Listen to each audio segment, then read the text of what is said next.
오늘 본문을 비롯한 여러 서신서 말씀들을 보면 초대교회에도 참 어려움들이 있었구나, 갈등들이 있었구나라는 것을 발견하게 되는데요.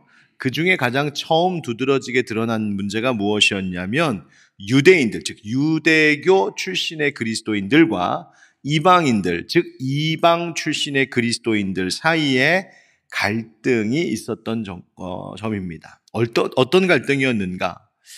유대인들은 이방인들이 부정하다, 거룩하지 않다라고 늘 판단해 왔었죠.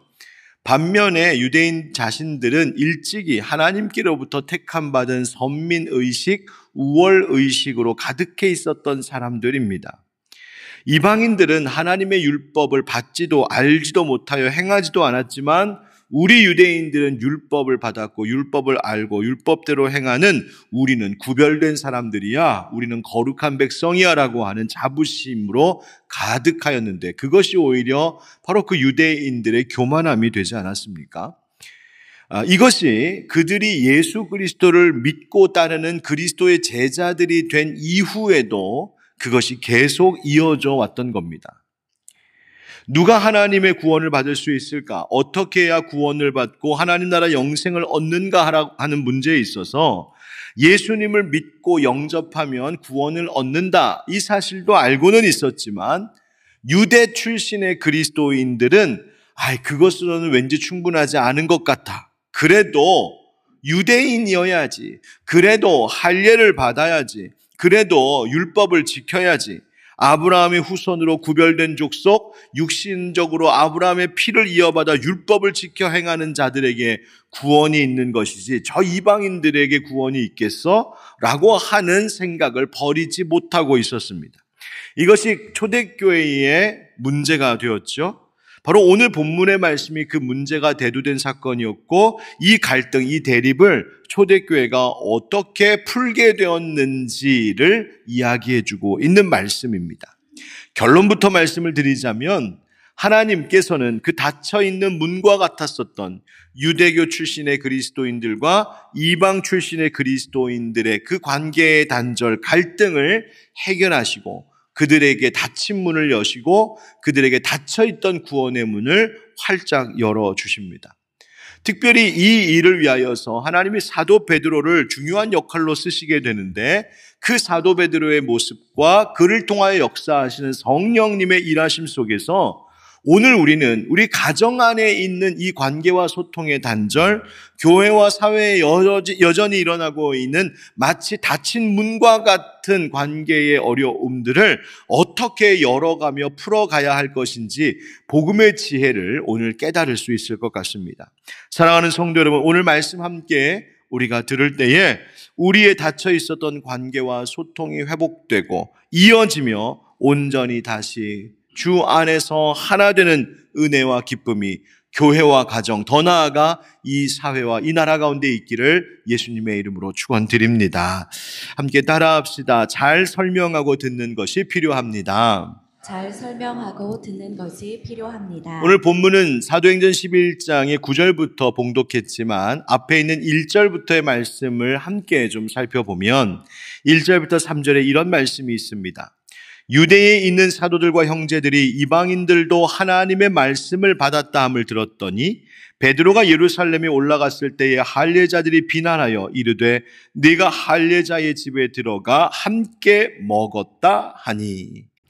여러분, 지금 베드로와 다른 할례자들 생각해보면 둘 다 유대인 출신들이요, 둘 다 예수 그리스도를 믿는 사람들입니다. 둘 다 유대인이며 둘 다 예수 믿는 자들인데 지금 한쪽에서 이 베드로를 공격하고 비난하고 관계가 단절되는 것과 같은 일이 벌어졌습니다. 이유는 단 한 가지였습니다. 네가 무할례자의 집에 들어가 함께 먹었다. 바로 베드로가 사도행전 10장, 바로 이 앞장의 10장에서 성경이 경건한 사람이라고 말하고 있는 고넬료의 집에 들어가 함께 거기서 복음을 전하고 먹고 머물렀던 그 일을 두고 말하는 겁니다. 당시 유대인들은 율법과 전통에 따라서 이방인과 식사하는 것, 그건 있을 수 없는 일. 이방인의 집에 머무는 일, 그거는 있을 수 없는 부정한 일이라고 여겼던 때였습니다. 그런데 베드로가 그 일을 했으니 이 일로 베드로가 할례자들에게, 즉 율법을 중요하게 여기던 그리스도인들에게 비난과 공격의 대상이 되었다는 거예요. 궁지에 몰린 것처럼 보입니다. 서로의 소통이 단절되고 관계가 깨질 것처럼 보이지요. 그렇게 비난과 공격을 받고 있을 때에 그렇다면 이 사도 베드로는 어떤 반응을 보였을까요? 4절 말씀을 같이 읽겠습니다. 시작. 베드로가 그들에게 이 일을 차례로 설명하여, 아멘, 차례로 설명하였다. 처음부터 차근차근 모든 일의 시작과 끝, 일어난 일들을, 자초지정을 잘 설명해 주었다는 말입니다. 여러분, 이 할례자들이 베드로를 비난해 올 때에, 공격해 올 때에 방어적인 태도를 취하거나 또는 감정적인 대응하는 대신 그 자초지정을 차례대로 친절히 설명했다는 것이죠. 두려워서 입을 꾹 다물고 있었던 것도 아니고, 혹은 자기도 이대로 질 수 없지 하면서 막 맞받아치며 공격한 것도 아니었고, 할례자들 유대인들을 공격하거나 원망하거나 책망하지 않았다는 것입니다.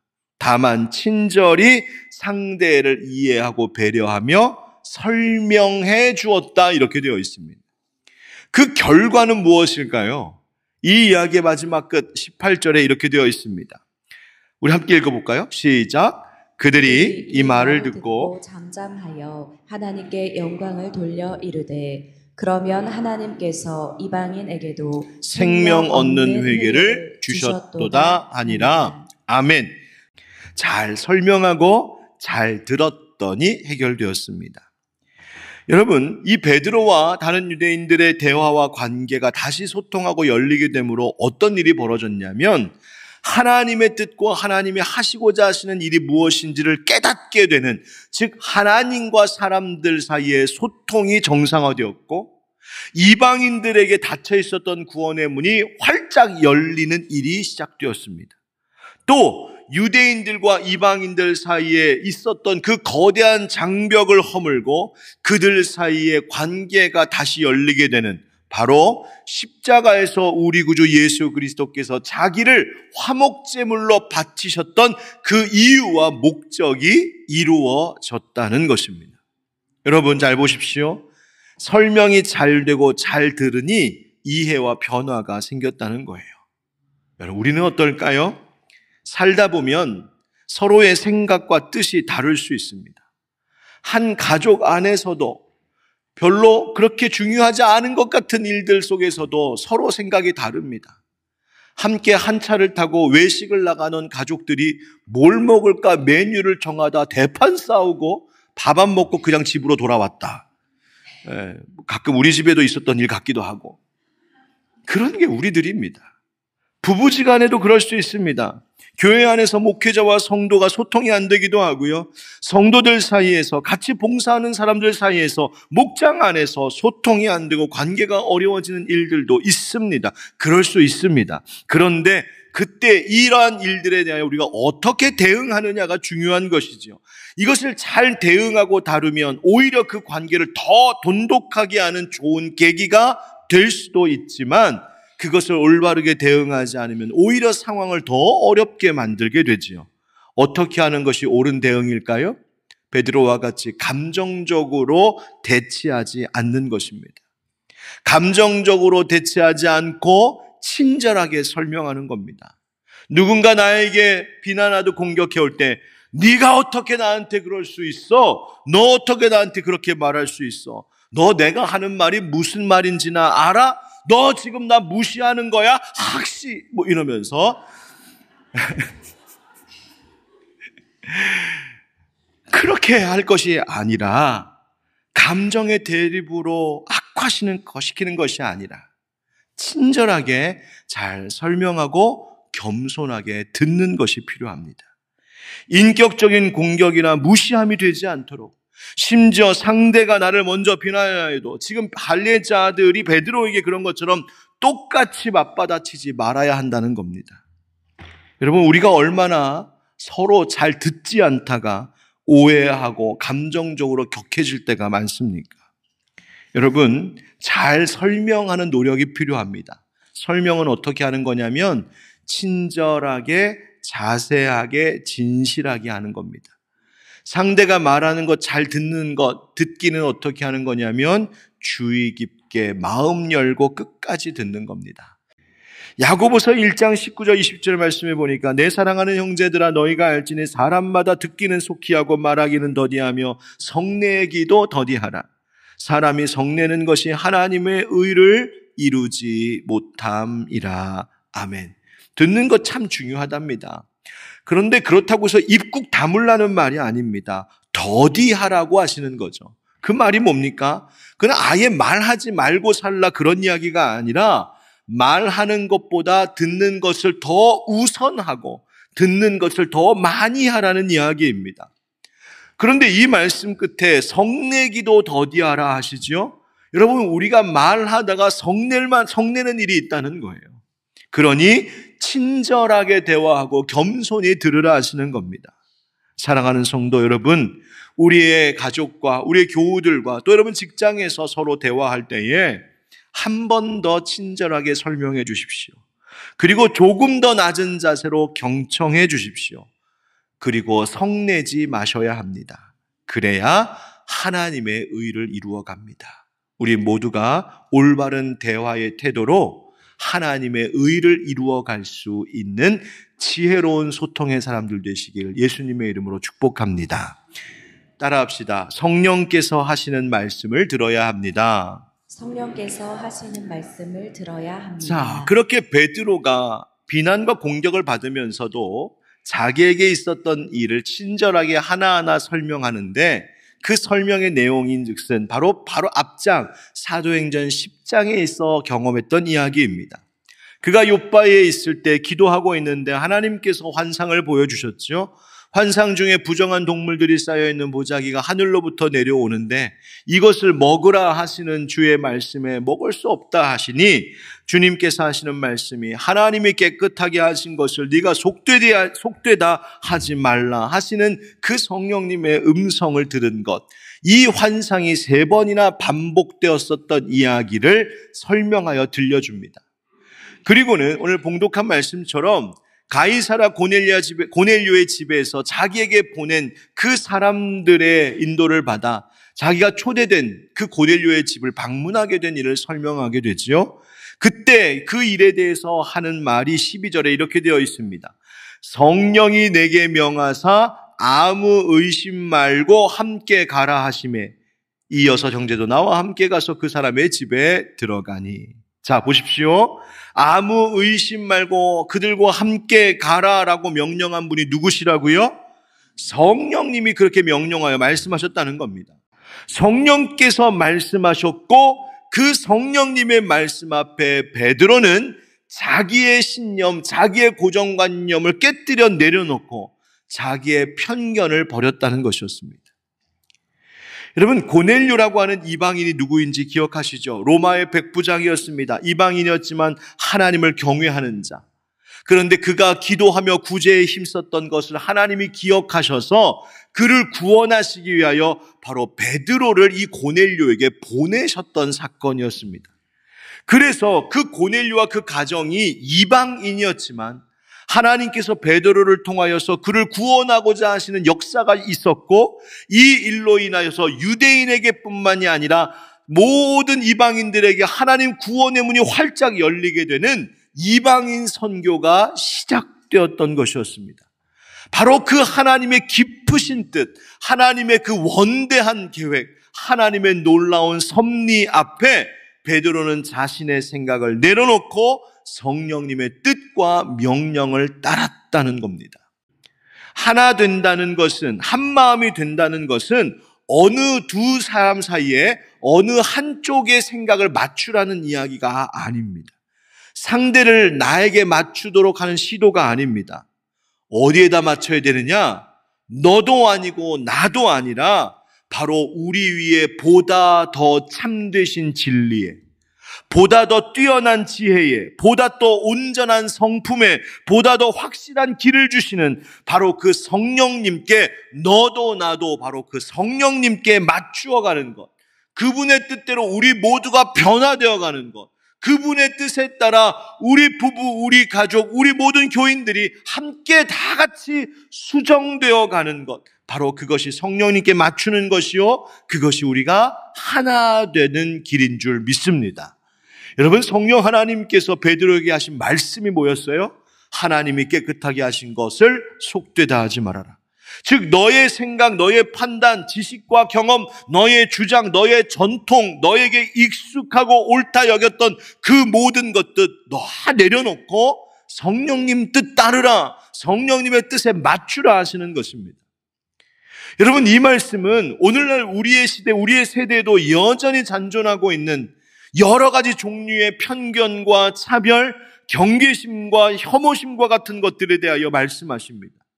남녀, 또 세대별, 인종별, 정치적인 견해와 차이, 사회적인 지위, 심지어 교회 안에서의 어떤 그룹, 이런 것들 사이사이에 존재하고 있는 높은 장벽들, 너희들 하나하나 허물어야 된다고 말씀하십니다. 그리고 성령의 뜻에 우리가 함께 맞추어 가야 한다 하시는 것이죠.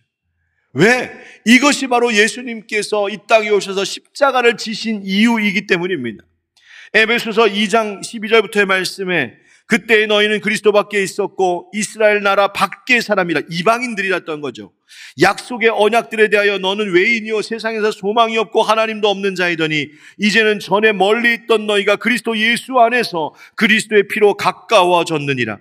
그는 우리의 화평이신지라 둘로 하나를 만드사 원수된 것 곧 중간에 막힌 담을 자기 육체로 하시고 법조문으로 된 계명의 율법을 폐하셨으니 이는 이 둘로 자기 안에서 한 세 사람을 지어 화평하게 하시고, 다 같이 또 십자가로 이 둘을 한 몸으로 하나님과 화목하게 하려 하심이라. 아멘.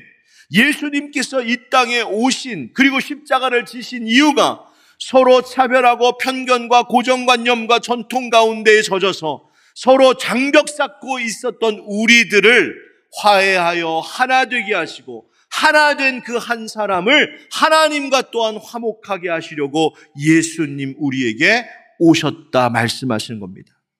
사랑하는 성도 여러분, 나의 뜻, 내 생각 내려놓고 성령님의 더 크고 높으신 뜻에 날마다 맞추어가는 우리가 되기를 축복합니다. 네가 나처럼 돼야 돼 라고 하는 주장이 아니라, 우리가 너도 나도 우리 성령님의 뜻에 맞추어가자 할 때에 바로 주 안에서 우리 가정이 하나 되고 우리의 교회가 하나 되는 은혜가 있을 줄 믿습니다. 따라합니다. 모두가 은혜로 사는 사람들임을 기억해야 합니다. 모두가 은혜로 사는 사람들임을 기억해야 합니다. 이 베드로가 고넬료의 집에서 일어난 일들을 이제 이어서 설명하는데요.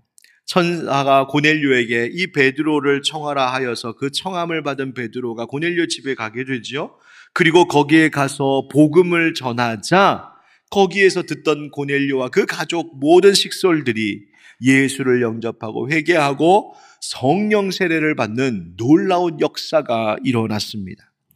그가 이렇게 말합니다. 15절 16절에 내가 말을 시작할 때에, 즉 복음을 전하기 시작했을 때에 성령이 그들에게 임하시기를 처음 우리에게 하신 것과 같이 하는지라. 내가 주의 말씀에 요한은 물로 세례를 베풀었으나 너희는 성령으로 세례를 받으리라 하신 것이 생각났노라. 아멘.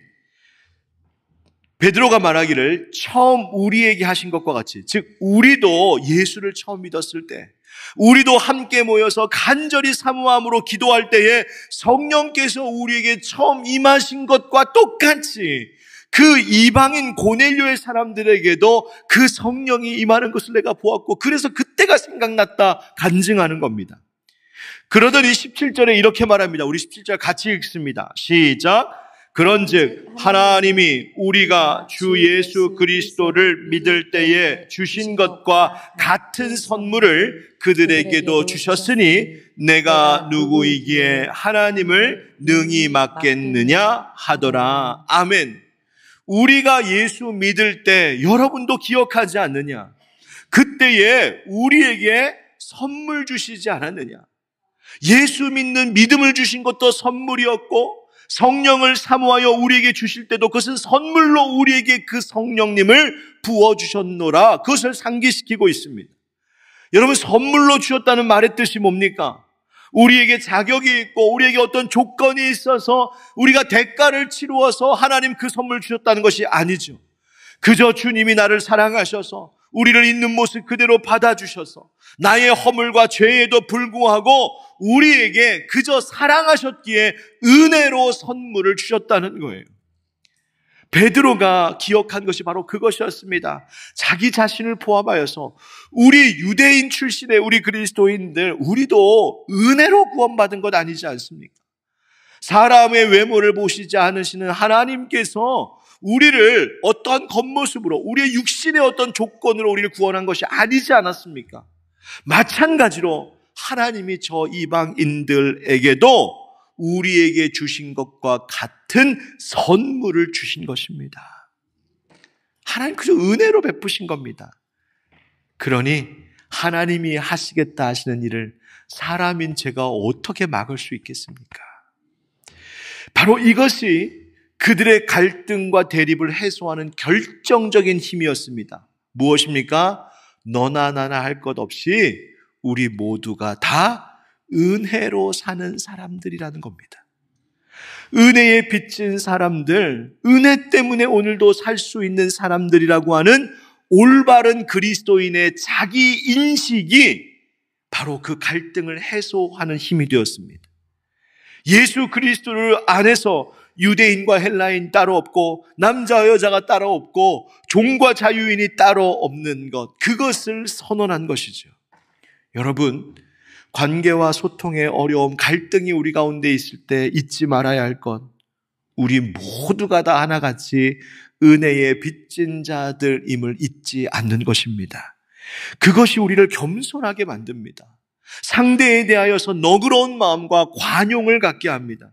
그것이 상대를 긍휼히 여기게 하고 그것이 나를 자랑하거나 높이지 않도록 합니다. 하나님은 이처럼 유대인들, 예루살렘 교회의 편견을 바꾸셨고 베드로와 유대 그리스도인들의 마음의 문을 여셨고 고넬료의 가정과 같은 이방인들을 향한 구원의 문을 여셨습니다. 하나님은 계속해서 열고 여시는 분이십니다. 우리도 그 일 해야 됩니다. 이 땅의 관계의 문, 소통의 문, 복음의 문 닫혀있거든 열어야 합니다. 가정에서도 교회에서도 이 나라와 세대 간의 갈등 속에서 설명해 줄 수 있고 잘 들을 줄 알고 성령의 음성에 귀를 기울이고 우리 모두가 은혜로 사는 은혜에 빚진 자들이라는 사실을 기억하며 살 때 우리는 닫힌 문을 여는 그 화목하게 하는 직분을 잘 감당할 수 있게 될 것입니다. 사랑하는 성도 여러분, 우리의 닫힌 관계 때문에 하나님의 정의와 사랑이 이 땅에 이루어지는 것을 방해하는 우리가 아니라 오히려 닫혀있던 문을 예수님처럼 활짝 열어줄 수 있는 그런 우리 하늘빛 광성의 성도들 되길 주의 이름으로 축복합니다. 그래서 이렇게 기도하셔야 합니다. 주님, 우리의 관계에 닫혀있는 문들을 불쌍히 여겨주시고 서로를 위하는 바른 대화와 듣기를 통하여 또 성령의 뜻을 우선함을 통하여 또 우리 모두가 은혜로 사는 자들임을 고백하는 겸손함과 감사함을 통하여 이 땅 가운데 닫힌 문들을 여는 자들이 되게 하여 주시옵소서. 우리의 교회와 가정, 이 사회에 막힌 관계와 소통을 열어 주옵소서. 기도할 때에 주께서 응답해 주실 줄 믿습니다.